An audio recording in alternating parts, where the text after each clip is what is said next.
Baik teman-teman, selamat datang kembali. Pada kesempatan kali ini saya akan membahas rekomendasi saham atau analisis saham untuk hari ini tanggal 27 Mei 2022 sampai dengan Senin tanggal 30 Mei 2022. Jadi pada saat saya bahas ini masih sesi satu break ya, jam 12.50 waktu Indonesia bagian Barat. Ini bagian kedua, saya sudah bahas bagian pertama ya. Linknya ada di video deskripsi di bawah ini. Jadi saya mulai langsung dengan yang pertama adalah untuk NATO, untuk bagian kedua ini ya, Surya Permata Andalan TBK. Jadi pada dasarnya di sini NATO ini masih strong downtrend ya, arahnya masih ke bawah. Hari ini walaupun dia rebound, volumenya lumayan tinggi. Ini kalau kita lihat pembelian asing sudah mulai naik, ini masih belum aman ya, resikonya masih lumayan besar. Kalau mau buy, saran saya masih tetap sama seperti sebelumnya ya. Tunggu kalau dia sudah berhasil naik ke atas 695. Kalau masih di bawah 695 itu sebenarnya untuk NATO ya. Kalau mau buy sekarang itu masih resiko ya. Kalau kita perhatikan di sini dia hijau 3 kali, kemudian dia gagal, dia turun lagi ya. Jadi jangan memaksakan diri kalau mau buy sekarang. Kalau misalnya Anda mau buy paling cepat ya, kalau misalnya mau istilahnya cepet-cepet, tunggu aja kalau sudah berhasil naik ke atas 665 ya.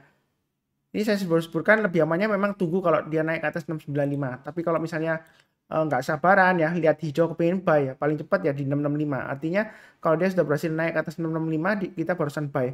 Tapi kalau masih di bawahnya 665 itu sebenarnya masih resiko, walaupun hari ini hijau ya.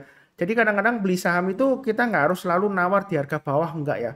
Tapi bukan berarti belinya di puncak di atas, enggak ya. Kadang-kadang kita belinya agak ke atas sedikit untuk istilahnya kata kuncinya di sini adalah untuk konfirmasi ya. Jadi kalau dia selama berada di bawah level tertentu itu biasanya resikonya lebih besar daripada rewardnya seperti itu ya. Jadi jangan sampai kita itu memaksakan diri sendiri masuk ya dalam kondisi downtrendnya. Uh, Kalaupun Anda misalnya sudah punya Pak Sunar ya pasang aja stop lossnya di 610 ya. Kalau dia turun lagi di bawah 610 jangan lupa jual dulu semuanya untuk NATO karena ini trennya masih cenderung downtrend ya. Kurang lebih seperti itu, nggak banyak yang dibahas ya. Oke, berikutnya untuk Inco. Inco bagaimana Pak Sunar? Ini sudah saya gambarkan support resistennya masih sama. Kalau yang mau buy tunggu area buy weakness-nya sama ya di 7.100 atau 6.500 ya. Uh, atau yang paling terdekat yang agak jauh di 5.650 ya. Kalau misalnya koreksi jauh ya. Tapi menurut saya sih tunggu buy weakness-nya di dua area aja ya, 7.100 atau 6.500. Artinya buy weakness itu seperti ini ya. Kalau dia koreksi di bawah 7.100, kita belinya kalau sudah berhasil rebound atau mantul ke atas ya, seperti ini ya. Nah, kalau dia masih belum rebound ya, kita tunggu aja besoknya. Kalau dia sudah berhasil naik, kita pasang automatic order buy. Setiap kelipatan Rp50 atau Rp100 silakan buy ya, seperti itu ya. Um, jadi tetap sama ya, seperti itu ya. Jadi yang ikutin saya sebenarnya sih, apalagi yang ikutin grup kecil saya ya harusnya sudah tahu ya. Sebelumnya saya sudah buy Ainco, profitnya lumayan, kena trading stop, saya jual ya, seperti itu ya. Nanti mungkin saya tunggu lagi di 7.100 atau 6.500. Dalam arti bukan berarti turun langsung buy ya. Ya, kalau dia berhasil rebound barusan kita buy. Memang mungkin ada yang tanya, oh Pak Sunar ini sebelumnya naik ke atas 7.100 tetapi dia ternyata gagal loh turun lagi. Belum tentu ya. Jadi saya sudah sebutkan setiap kali ya. Ini trennya masih sideways ya di jalur uptrendnya. Walaupun dia masih di bawahnya MA20-nya, tapi kita fokusnya ke pergerakan harganya ya. Di sini garis-garisnya sudah saya berikan. Kalau turun lagi kita jual dulu. Tapi kalau sudah berhasil breakout lagi, belum tentu dia bakalan turun lagi ya. Seperti ini dia bisa higher high ya dibandingkan yang di sini ya. Jadi yang di sini intinya adalah fokus kepada garis-garis yang sudah saya berikan ya. Jadi trading itu mudah kalau sudah ada acuannya di mana kita pasang trading stop, di mana kita pasang stop loss ya. Tinggal ikutin aja ya. Kalau dia berhasil breakout atau naik lagi, kesempatan untuk tambah lagi atau average up ya. Jadi kurang lebih untuk Inco seperti itu, target price berikutnya di 8.800 ya. Nah, di sini kalau kita perhatikan support terdekatnya di 7.100 ya. Mudah-mudahan masih bisa naik lagi ya untuk Inco ya. Kurang lebih sih cukup ya. Oke, berikutnya untuk Harum. Harum di sini kalau nggak salah masih ada berita ketakutan dia mau stock split ya seperti itu ya. Saran saya tetap sama sih ya untuk Harum ini ya. Jadi kalau dia turun di bawah 11.175 sebelumnya ya kalau dari atas ya itu lebih baik jual dulu. Nah ini kan dia testing area 11.175 ya berhasil rebound lagi ya setelah sebelumnya kena 10.500. Kalau mau buy on weakness silakan ya tapi buy-nya bertahap aja jangan terlalu agresif ya. Area buy weakness sudah saya gambarkan di 11.850, 11.175 dan maksimum di 9.725 ya. Jadi yang ikutin saya harusnya ini sudah naik ke atas 10.600 kalau mau buyback silakan ya seperti itu ya. Belinya bertahap aja. Memang kalau kita lihat di sini MA20-nya masih mengarah ke bawah dan harganya itu sekarang masih di bawahnya MA20. Jadi kalaupun Anda beli jangan terlalu agresif. Kalau misalnya Anda takut Pak Sunar, jangan-jangan setelah stock split dia turun lagi ya. Ya kalau takut ya solusinya bisa kurangi posisi, Kalau yang sudah punya atau kalau yang mau buy ya buy-nya bertahap aja. Kalau naik kita tambah lagi atau average up, tapi kalau turun jangan di average down ya, jangan hold ya, pasang trailing stop dan stop loss. Kalau masih takut ya pilih saham yang lainnya. Jadi mudah banget sih ya. Kurang lebih seperti itu. Nah, berikutnya ini untuk Arto. Arto kemarin sebenarnya untuk Arto saya waktu itu saya belinya di sini ya kalau salah ya 24 Mei ya. Itu sempat profit ya, tapi ada yang kena trailing stop, ada yang kena stop loss ya. Nah, hari ini saya buyback Arto ya. Mudah-mudahan aja berhasil. Memang untuk Arto ini sudah saya sebutkan ya sebelumnya ya. Kalau dia selama belum berhasil naik ke atas 9.000 ya, dia resikonya masih tinggi ya. Walaupun ini sudah rebound ya. Jadi masih downtrendnya itu masih kuat. Walaupun ada naik ke atas 9.000 itu sebenarnya masih downtrend ya. Karena dia masih di bawahnya MA20 dan MA20-nya masih mengarah ke bawah. Kalau mau amannya ya tunggu di 11.650 ya. Tapi kebanyakan dari kita ya, setahu saya ya, itu maunya belinya murah ya, di bawah ya, ketika rebound ya, nggak mau tunggu agak ke atas, nggak mau ya. Karena ya maunya cuannya atau profitnya lebih lebar, ya boleh-boleh saja, tapi lebih baik kalau buy sekarang ya resiko sih. Walaupun saya sudah buy ya, bukan berarti nggak ingin orang lain lebih profit lagi, nggak ya. Tapi memang masih resiko. Saya buy-nya masih belum banyak kok ya. Saya buy-nya juga bertahap ya, kalau naik saya tambah lagi. Tapi kalau turun saya nggak average down ya, pasang trailing stop-nya dan stop loss-nya. Kurang lebih seperti itu. Kalau mau buy ya lebih baik ya, saran saya tunggu di atas 9.000. Kalaupun mau coba-coba sekarang boleh saja, tapi buy-nya bertahap aja. Setiap kelipatan Rp50 atau Rp100 boleh tambah lagi atau average up. Tapi saya ingatkan lagi ini masih strong downtrend ya. Jadi istilahnya itu dalam bahasa Inggrisnya itu don't push your luck ya. Seperti itu ya. Jadi belinya bertahap aja, memang fluktuasinya kadang-kadang dia naik tinggi, volumenya kemudian berkurang, hilang gitu ya. Jadi jangan terlalu agresif, bertahap aja. Sejauh ini memang untuk Arto masih berjuang naik ke atas 9.000 ya. Mudah-mudahan aja dia sukses ya untuk Arto ya. Kurang lebih sih cukup ya. Berikutnya untuk ADRO. Nah, bagaimana ADRO masih sideways juga ya, masih tetap sama.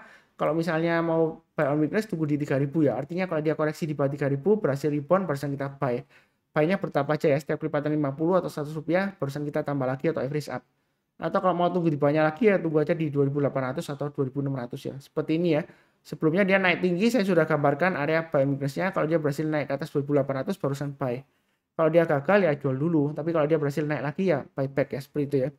Jadi kunci sukses di saham itu ada 3, sabar, fokus, dan disiplin. Disiplin itu ada 2 faktor, disiplin cut loss dan juga disiplin buyback ya. Kalau dia masih bagus, uptrendnya lanjut lagi ke atas ya kita bisa buyback. Ini masih konsolidasi atau sideways di jalur uptrendnya. MA20-nya masih cenderung mendatar, memang cenderungan turun ya di sini ya. Tapi sejauh ini selama bertahan di atas 3.000 untuk ADRO masih cukup bagus ya kalau mau trading di area sideways-nya 3.000 sampai dengan 3.400. Belinya bertahap aja, setiap kelipatan Rp50 kalau dia naik boleh tambah lagi atau average up, tapi kalau turun jangan di average down, jangan hold ya, pasang trailing stop atau stop loss. Disesuaikan dengan resiko profil masing-masing, mau pasang stop lossnya di mana, tapi ini garisnya sudah saya berikan ya. Kurang lebih seperti itu, cukup ya. Berikutnya untuk PTBA, masih sentimen wah pembagian dividennya tinggi Pak Sunar. Nah, bagaimana posisinya, beli atau enggak? Nah, kalau kita lihat di sini pertama ya, trennya masih mengarah ke atas, MA20-nya masih mengarah ke atas. Dan ini area buy on weakness yang sudah saya sebutkan di 3710. Kalau misalnya nggak dikasih Pak Sunar, kira-kira mau buy di mana? Sebenarnya tergantung ya. Kalau Anda mau dapat dividennya dengan paham akan resikonya, kalau setelah dividen dia bisa ARB atau auto reject bawah ya. Ya saya nggak mendoakan ya, karena dia dividen yield-nya tinggi ya. Jadi seperti itu ya. Jadi jangan sampai kita itu ingin dividennya terus kita nggak siap resikonya. Ya kalau dia rebound lagi seperti sebelumnya ITMG dividen yield-nya tinggi tapi dia berhasil rebound lagi bahkan higher high ya dari sebelumnya kumditnya ya. Seperti itu ya. Tapi sejauh ini saran saya tetap sama, fokus saja di garis-garis yang sudah saya berikan. Kalau misalnya sudah punya ya acuannya di 4250 lah. Kalau turun di bawahnya itu lebih baik jual dulu paling nggak 50% ya. Kalau dia turun lagi di bawahnya ini ya 4130 jual dulu semuanya. Itu yang sudah punya. Kalau yang mau buy, yang pengen coba-coba dividennya seperti itu ya, ya buy sekarang boleh tapi jangan terlalu banyak. Buy-nya bertahap aja. Kalau naik lagi ke atas 4520 tambah lagi seperti itu ya, atau average up. Target price berikutnya masih tetap sama di 5.000. Tapi perlu diingat sekali lagi ya, ini masih sentimen pembagian dividennya. Jadi jangan sampai kalau Anda beli terus nyangkut, nanti ujung-ujungnya nyalakan Pak Sunar ya, katanya masih bagus. Ya memang benar, ini uptrendnya masih mengarah ke atas ya. Anda tanya siapapun juga ya yang ahli teknikal pasti jawabannya ini uptrendnya masih bagus. Boleh buy nggak? Ya kalau Anda menggunakan prinsip analisa dasar teknikal ya, prinsip yang kedua ya, bahwa tren akan tetap berlanjut selama belum ada konfirmasi pembalikan arah. Ini uptrendnya masih naik ke atas kan. Ya selama belum ada konfirmasi dia masih bisa naik lagi ya. Seperti itu ya. Buy high sell higher boleh atau buy on weakness ya. Kalau misalnya takut ya. Ini areanya sudah saya gambarkan 3710 paling dekat banget kalau mau buy on weakness ya di 4130 lah. Buy on weakness itu artinya kalau dia turun di bawahnya, kemudian kalau dia berhasil rebound, di sanalah kesempatan kita mulai buy. Ya seperti itu ya. Kalau belum rebound, belum mantul ya jangan buy. Kalau dia turun di bawah 4130, Anda buy langsung. Nggak tunggu rebound ya, bisa kecenderungan dia testing lagi 3710 ya seperti itu ya. Jadi kurang lebih seperti itu. Kalau misalnya takut karena sentimen dividen ini dividen yieldnya tinggi ya pilihannya ada 3 ya. Buy sekarang boleh bertahap aja, kalau naik tambah lagi atau average up, tapi kalau turun jangan di average down, pasang trailing stop stop loss. Atau yang kedua, kalau mau sih tunggu aja area buy on weakness-nya ya. Kalau dia berhasil rebound, barusan kita buy. Atau kalau masih takut, pilihan ketiganya adalah pilih saham yang lainnya. Ya, jadi mudah banget kok ya. Jadi jangan nggak usah terlalu bingung ya seperti itu ya. Kadang seringkali di grup saya itu ada yang tanya, Pak Sunar, PDPA bagaimana? Apakah boleh buy sekarang? Ketinggian atau enggaknya? Ya seperti itu ya. Ya, jadi sudah saya bahas ya. Harusnya sudah saya jawab ya pertanyaan itu ya. Kurang lebih cukup. Berikutnya untuk AMRT. Dia masih testing resisten 1850 ya. Nah, kira-kira beli nggak Pak Sunar? Ini memang dekat resisten ya. Kalau mau buy sekarang memang masih tanggung. Lebih baik tunggu aja buy on weakness di area 1550 ya. Seperti ini ya. Ini sebenarnya sudah saya sebutkan ya. Waktu dia naik ya, buy on weakness-nya di 1550. Nah, di sini kan dikasih ya. Jadi yang ngikutin saya harusnya sudah pasang automatic order buy ya. Lumayan ya. Saya sudah sebutkan setiap kelipatan 50 atau 100 rupiah boleh buy up atau average up ya. Ini target 1850 boleh dikatakan tercapai lah. Walaupun hanya di sini tanggal 20 Mei, tanggal 20 Mei dia di 1845 ya. Tapi dia masih boleh dikatakan sudah tercapai ya, kurang lebih ya. Jadi target price itu nggak bisa 100% akurat pas enggak ya. Ya kalau kurang lebih dekat ya tercapai ya. Jadi sekalian tunggu buy on weakness atau breakout buy high sell higher kalau yang mau trading buy di AMRT ya. Kalau sudah punya ya mudah aja pasang aja trailing stopnya. Terserah Anda mau pasang di mana. Ini saran saya boleh pakai acuan MA20-nya atau yang dekat dengan MA20 di sini low-nya di 1660 ya. Jadi kalau turun di bawah 1660 jual dulu 50% paling enggak lah kalau Anda masih takut ya atau masih eman-eman gitu ya. Kalau turun di bawah 1550 lebih baik jual dulu semuanya. Kalau mau buyback ya tunggu aja kalau dia sudah berhasil rebound lagi ke atas 1550. Jadi kurang lebih strateginya seperti itu ya. Trading itu mudah asal kita tahu bagaimana caranya dan di mana kita pasang trailing stop dan stop loss ya seperti itu ya. Dan juga yang paling penting 3 kunci sukses ya, saya ulangin ya, jangan terlalu bosan ya. Sering saya ulangin banget ya. Sabar, fokus, dan disiplin itu aja ya kuncinya ya. Walaupun Anda expert analisa teknikal ya, misalnya Anda expert mempelajari analisa teknikal sampai dapat sertifikat CFTE atau MFTA kalau salah ya. Tapi kalau nggak salah, kalau Anda nggak bisa sabar, nggak bisa fokus, nggak bisa disiplin, ya percuma ya. Ya seperti itu ya.